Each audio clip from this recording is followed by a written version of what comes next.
Hello, hello, hello, hello, hello, hello, hello. Yes. Oh my gosh. Welcome to the Dr. Kiki Ramsey Show. I am so excited today because we are talking about a topic that needs to be talked about because we out here struggling, y'all, with these unrealistic expectations. And I know I'm not the only one, right?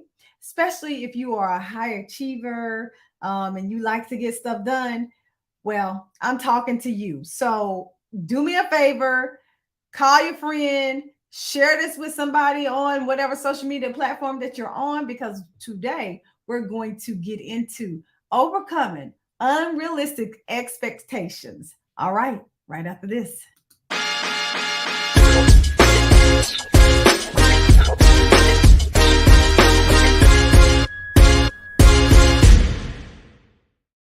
All right.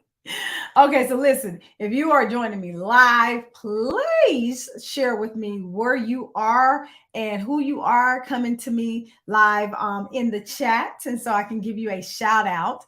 But y'all, we gonna get into this conversation about unrealistic expectation. And what's interesting is this conversation came about with me and my husband Jamil. We were talking. Hey, Emmanuel, thanks for joining. We were talking about how we all have these goals and we want to get ahead in life, and then we push, and what happens is a lot of times we become really unhappy in our life, and it's all because we have these unrealistic expectations of ourselves. Hey, Camilla, thanks so much for joining, love.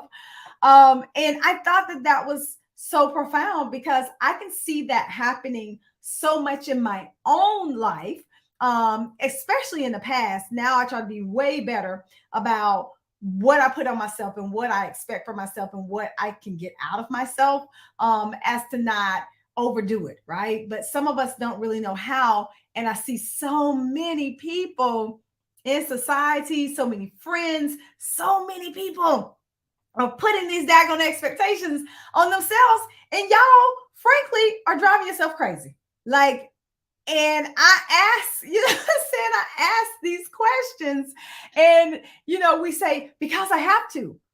Why? Who said that? Like, who told you that you have to do anything? Thank you, Lucy, for joining me. Emmanuel from Kenya. Woo! At World Hope. Oh, I love you guys.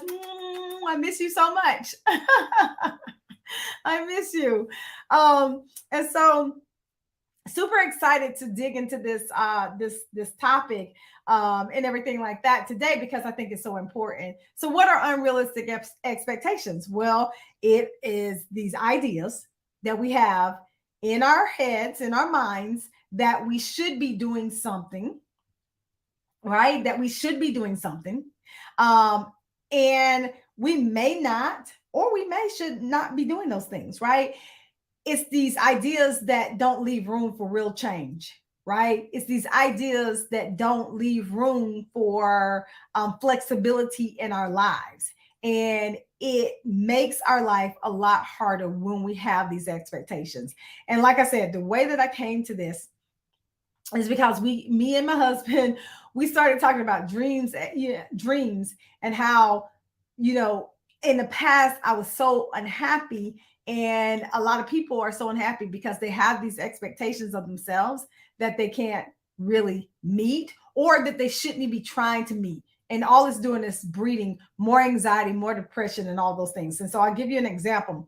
When I first started my business, my first business, I had this expectation that my business was supposed to be the thing that supports me and my family. And I expected that of my business. Why did I expect that of my business? I expected that of my business because I thought I was smart. I had a skill, I had a gift of speaking. And yes, I understood that, business would be hard, but if I'm doing it, right, because I expect a lot of myself, then I should have clients right out the gate, and that my business should be able to replace the income that I lost from quitting my job.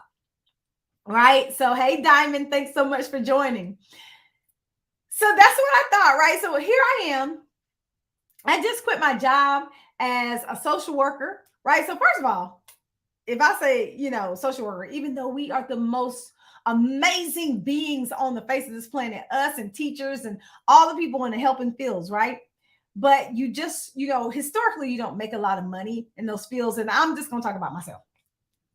I wasn't making a whole bunch of money in that in that job. And so that was another reason why I thought that my business should be able to support my family, because I felt like I wasn't making a whole lot of money. I wasn't making six figures at the time, right? And we all know that money is relative to everybody. So what is small to me might be a lot to you, and vice versa, right? So I wasn't making a whole lot. So I'm like, you know what? I'm going to quit my job and I'm going to start this business, and I'm going to have clients, and things are just going to be beautiful. Y'all, y'all already know how the story went. That is exactly how it did not go. I quit my job and the clients were not there like I needed them to be. I did have some clients, but did I have enough clients at the moment to support me and my family? Absolutely zero. No, I did not have that. And for a long time, we suffered, and I was unwilling to make crucial decisions in my life that would have helped my family, like go get a job. Go back and get a full-time job, right? Y'all, let me just tell you, we struggled for years. Georgina, you feel me? Okay, girl, listen. We struggled for freaking years. Now, I'm not talking about like months. Like sometimes people get it. They may get it within some months and they go back to work. But for me, I struggled for years, and my family struggled for years as a result of that, because I had these unrealistic expectations of what my baby business was supposed to do for me and my family. And much of that time, I was very unhappy. Super unhappy. And we just went through some hard stuff. And so I say this to you because some of you have placed these unrealistic expectations on your dreams, and you've made them things that you must do. It's like you must do or die. And that is causing you pain. And it's probably causing the people around you pain. Now, here, let me just say this, because before y'all come for me, I'm going to come for you. I always have people who will talk about, well, you know what? In order to get ahead, you got to have these unrealistic expectations. You got to go out there. You got to grind. You got to do all those things. And let me just say this to you. I understand what you're saying, right? There is a time and place to go out there and grind and to really believe in yourself. That is not what I'm talking about here. What I'm talking about is, when you put such a insurmountable expectation on a thing that is that just cannot support it. It can't support the unrealistic expectation. And for me at that time, my business could not support it. I didn't set myself up properly. Like I literally didn't. I left my job. I didn't really have savings in the bank to hold us over. And so how am I I didn't even have the ability to have that foundation to allow me to start off in a good manner. I started off wrong, period, right? And I'm expecting this little baby of a business to support my entire family. Whereas if I had contracts and all this kind of stuff lined up when I quit my job, then yes, I would be like, okay, you know what? I'm in the right place. I should expect to make this money because I got contracts lined up. Y'all, I quit my job and I didn't have not one contract, not one speaking engagement lined up. My thought process was, once I quit my job, I'm going to have the time to cultivate more speaking engagements and sales. False. False. Because what happened was when I quit my job, I had more time to stress and ruminate because I did not have the sales and I did not have the proper lineup for me to be able to support my family. And some of y'all are doing it to yourself. Some of y'all have these amazing goals, and I love goals. If you know me and you've been following me for a while now, you know that I am gonna get it done, right? That's just who I am. I am that person, and I love goals. But I realized that I was putting too much pressure on myself, whereas I shouldn't have been. So let me ask you, are you putting too much just and undue pressure on yourself to reach a goal that you shouldn't be putting on yourself at this moment? It's just a question. Y'all know I'm a coach, I'm a psychologist. So I'm going to ask you the questions that need to be asked because it's real, right? It's real. I think sometimes we need to come down from these high horses and really get ourselves grounded in what we need to do. So I had a friend who recently cut her hair, and it was a big and drastic change for this person. And I talked to them, and they said they don't like their hair, and I said, well, because this was a big drastic change, I said, well, why don't you do something else? Like, why don't you get braids, or why don't you do something to make yourself feel better? And they said, well, because I need to learn to love my hair. Do you? Who said you have to? Now, listen, y'all, I'm Black. Y'all know it. I have sister locks, and I've had my own hair journey. That's a whole nother podcast for a whole nother day, right? And there is this narrative that in order for us to practice self-love, we have to love everything about ourselves. No. Why do we fall prey to all of these expectations that other people put on us, right? Like, there are some things that I don't like about myself. Like, I am fairly slim, but for me, I am always working on getting some abs. Like, that's anytime you ask me anything about working out, I'm always trying to get a flat stomach and some abs. And people look at me and be like, why are you trying to work out? You already skinny. I ain't doing it for you. I'm doing it for me, right? But let me go back to the story.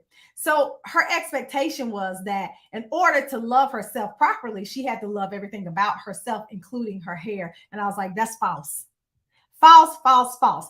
I literally had natural hair for 6 years, and I wore what Black people call a crochet, but essentially a weave for almost 6 years because it made me feel better about myself. You can't tell me what makes me feel good about me, and I can't tell you what makes you feel good about you. And when she let go of the notion that she had to learn to love her hair in this moment, like, who knows, it may be a good thing for her to learn to love her hair at some point. Who, you know what I'm saying, at some point. But do it got to be right now? No, because you make the rules. I wore crochets for 6 whole years until I figured out what I wanted to really do with my hair, which was lock my hair and put it in the sister locks. Now I found something that is becoming of myself, and I love it, but it took me a long time to get here. A lot of times when we are have these unrealistic expectations in our life, we put the pressure on us to get it done right now, right? To do it at this very minute. And that is only causing more stress. So you might say to me, okay, Dr. Kiki, I don't really have unrealistic expectations. I have high standards. Girl, bye. Like, stop. There is a difference. There is an absolute difference, right? So high standards, you may be always wanting to show up in excellence, right? You might always, your standard causes you to always have your report done on time and to your boss or whoever, and it looks excellent. So that's a high standard. Like, I believe in high standards. I love to show up in excellence. Every time I walk into a room or do anything, I expect to show up in excellence, right? That's a high standard. However, where a high standard crosses over to an unrealistic expectation is when you always have to be perfect in that thing, right? When you don't give yourself latitude to make a mistake in that thing. And so if I'm always trying to show up with high standards, but I make a mistake and I beat myself up because I'm not perfect, now that's unrealistic expectation, because now you've crossed the line from a high standard to a UE, unrealistic expectation, because you now feel like you have to be perfect, right? Let me just tell you, having unrealistic expectations really do a damage to our health, both physical and mental. This month is mental health month, and I wanted to definitely have this conversation because I see so many of us out here grinding and doing all these things, and I'm like, where did you get that idea from? Who told you that? When did you buy into this narrative? Because here's the thing, we all buy into a certain narrative of our lives.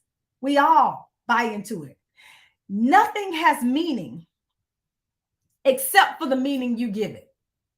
And we all, every single day, you are giving meaning to the things that are happening in your life, right? And your meaning is valid to you, right? Even if it's not valid to other people, it's valid to you. And so I'm going to challenge you in terms of the meaning that you're giving things, because what it is doing, it is breeding stress, anxiety, and depression and unhappiness in you every single day when you walk out that door and you have that unrealistic expectation of yourself.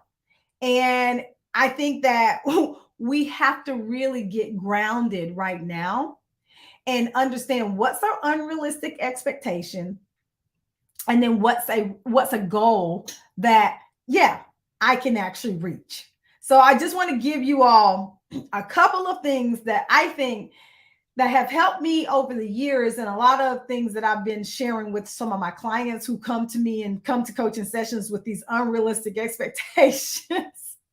And then we'll hop off. So first I want to say, what you want to do is you want to ask yourself, is this thing that is, is this causing me stress because it's an unrealistic expectation? I want you to ask that question. So if you are showing up in your life around anything that is causing you major stress in your life, right? Major stress, which is a goal, right? Any goal that you may have in your life and it's causing you so much stress, ask yourself if it's unrealistic.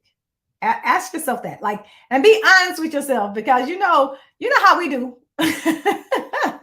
we will try to be like, well, I mean, no, I want you to be honest with yourself and ask yourself, is it unrealistic? And if it is, I want you to reframe it and make it a realistic goal. So that's the first thing.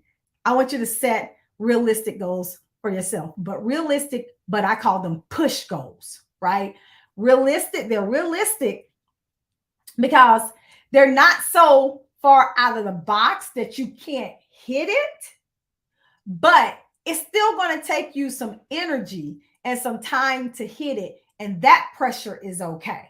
See, a lot of times we don't understand our boundaries, right? We don't understand how far we can go or how far we need to push ourselves.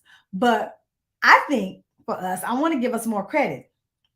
I think if we dig down and really had a sit down with ourselves and thought about the goals that we're trying to do, we know that it is a push goal, but we believe it in our spirit that we can hit it, right? Sometimes we have these goals that, number one, we don't believe we can hit, but we think that we need to hit them because of all these other external factors that have told us that we need to hit those goals, right?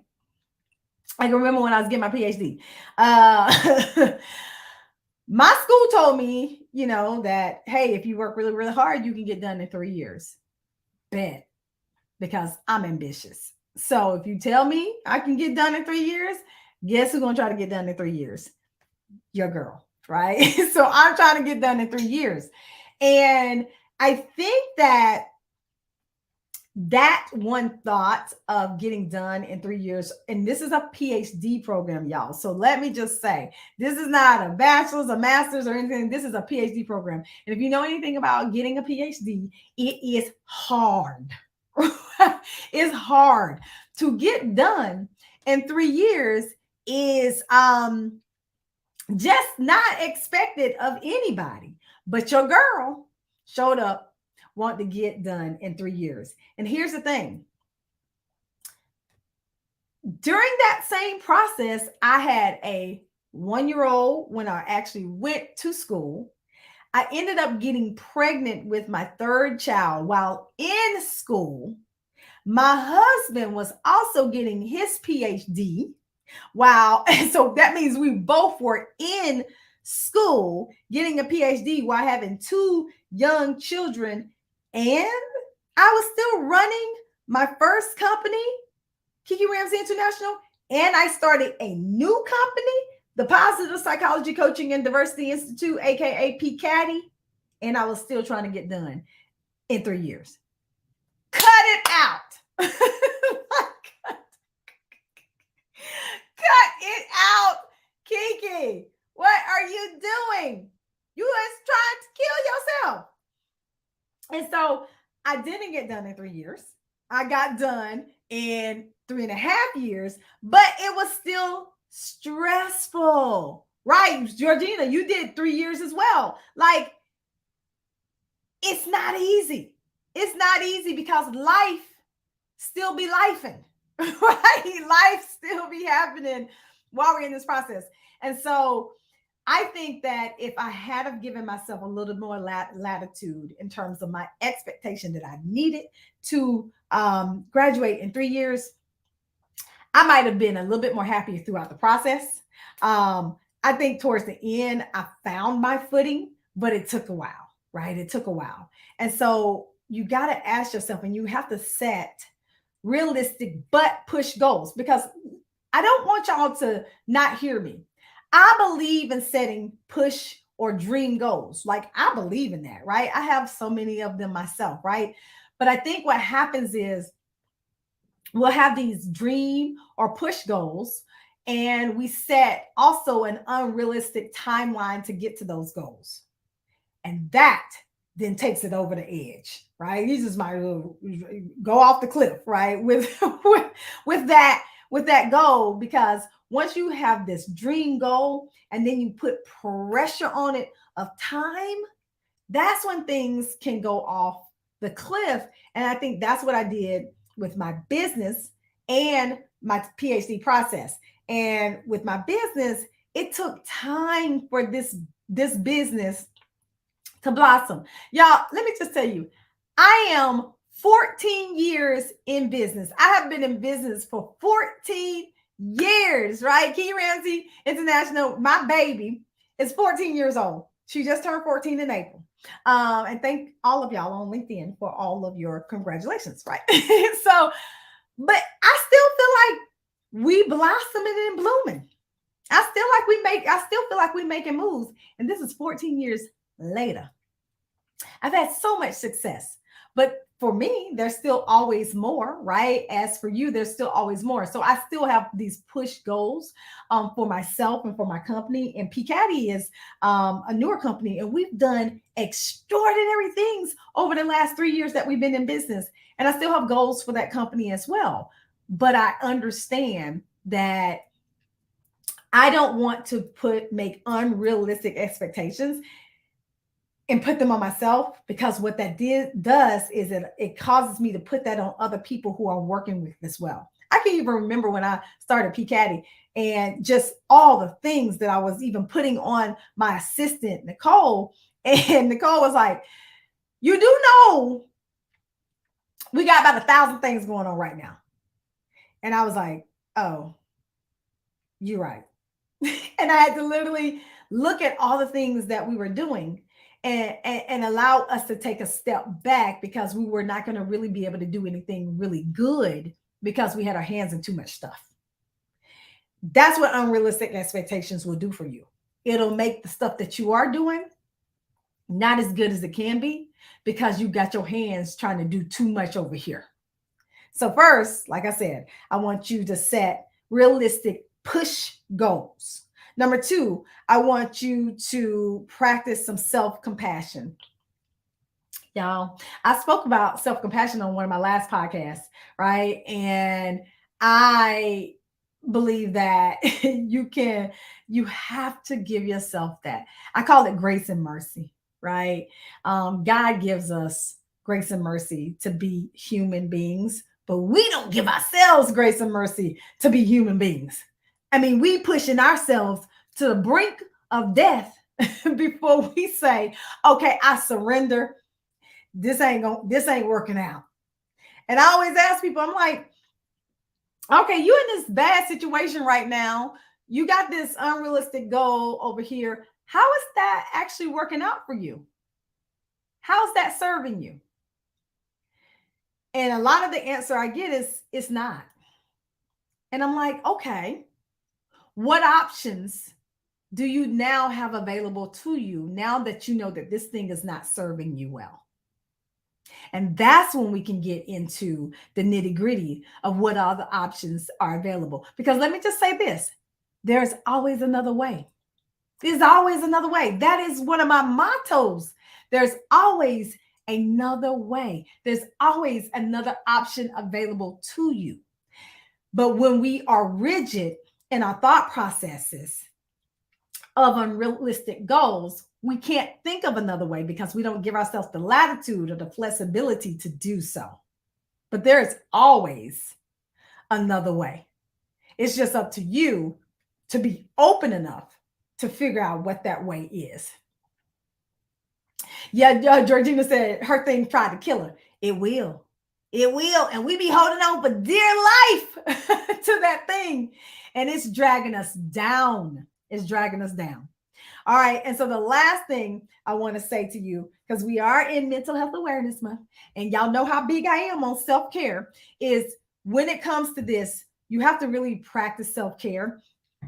And here's why I think that this is so true. And part of self-care is getting therapy. Ooh, I think that we are over a lot of people having a lot of stigma around therapy because I mean it's so needed. But I'm also in the professional world where a lot of people will still get therapy and still get coaching, and so I'm happy about that. But when I say practice self care in the result of getting therapy or coaching, is so important because here's the thing. When you do not have somebody else who is knowledgeable, first of all, right? I ain't talking about your mama and them, right? I ain't talking about your girlfriend who went through the same thing you went through and still in a bad situation. No, I ain't talking about her. I'm talking about a licensed and trained professional to do this job. And let me just say this. I know y'all be like, Kiki, there are a lot of people who are out here who claim to be a coach. I get it. Coaching is not something that you have to be licensed to do, right? But you can find a certified coach. And this person has gone through an International Coaching Federation training program to get coaching. And that means they know the difference between coaching and consulting. If somebody says to me, oh my God, I want to be a coach because everybody be asking me my opinion and I be telling everybody what to do. Baby, that's not coaching. That's consulting. Coaching is partnering with a client to help them get their needs met. And most of the time, the client is doing most of the talking. And you're asking powerful questions because you show up as a client having everything you need inside of you to get to the answers that you need. So I'm not going to be in the session telling you what to do. I'm going to help you get to your answers. That's coaching, right? This is a form of self-care because here's why this is important. If you do not have somebody who is knowledgeable and qualified to help you through hard times, then most of the time what I'm seeing is people are struggling. People are, y'all out here struggling big time. You are suffering from depression, anxiety, you're burning out. The suicide rate has never been higher. Like, it is bad. It is bad. And we all need somebody to walk through this life with, like a therapist or a coach. Therapists have to be trained, right? They have to be certified. Most of them have masters, PhDs, all that kind of stuff. Coaches, find a certified coach. Find a certified coach. You need this in your life, because walking through these problems and these unrealistic expectations, when you don't have nobody to thought process with, it is difficult. And I am so blessed and so lucky to, number one, be married to a man, Dr. Jamil Ramsey, who is just, his spiritual gift is wisdom, but he's kept me grounded all my life. And I'm so blessed to have a coach in my life that can say, you need to sit down. Or, how is that serving you right now? Is that an unrealistic goal that you're trying to reach? Is it a push goal? Because it may be a push goal and that's okay, but is it unrealistic? So that's my third thing that I want to share with y'all. In the honor of this being Mental Health Month, practice some self-care by getting yourself a coach or get into some therapy, because it will absolutely change your life. All right. So I hope that this helped you. I know it was even therapeutic for me to talk about, because I've been there, done that. And let me just be honest, it's something that I have to remind myself on a regular basis, especially high achieving, ambitious men and women. When you are so high achieving, this is a question that you need to ask yourself all the time. Is this goal unrealistic, or is it a push goal? Right? If it's a push goal, then fine. If it's unrealistic, let's bring it back and see if we can make it a push goal so that it doesn't tear you apart at the end of the day. If this resonated with you, share it with somebody. If it didn't resonate with you, still share it with somebody, because this message needs to be heard by all of us. I can be found, the Dr. Kiki Ramsey Show can be found on all of your podcasting stations, Amazon, Apple, all of that, Spotify. You can find all this episode and all the past episodes of the Dr. Kiki Ramsey Show on all of your podcast stations. Thank you for all the love and the downloads that y'all are giving the show. I am so internally grateful for my listeners, my viewers who are always here with me live. I really appreciate the energy. And then if you are a professional woman who needs a supportive community and you want to take your career to the next level and still have harmony in your life, I invite you to join us at Happy Women Lead Academy. You can go to happywomenlead.com to join us.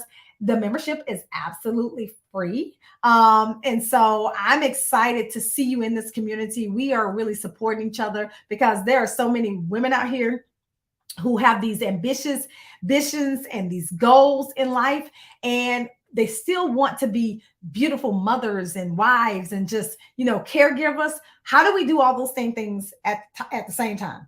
It's called harmony. So in Happy Women Lead, I understand that we can have both and we work together to do that. So I invite you to join us in the community. And until next time, I will see y'all later.